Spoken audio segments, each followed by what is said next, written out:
শাহবাগের উপরে আন্দোলন করে, বেশিরভাগ ওইদিকে। এটা কোন জায়গা থেকে এটা বুঝি না। বাস্তবিকটা করতে হোটেলের সামনে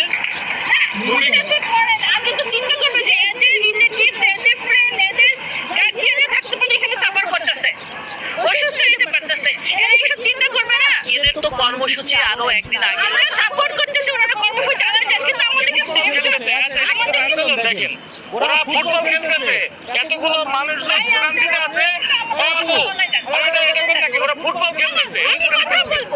দর্শক, আমরা একটু আন্দোলনকারীদের সঙ্গে এবং যারা বিভিন্ন বাস ট্রাকে যারা হচ্ছে গিয়ে বাস সিএনজিতে যারা আটকা পড়ে গেছে তাদের সাথে একটু কথা বলার চেষ্টা করে দেব। আমরা একটু দেখি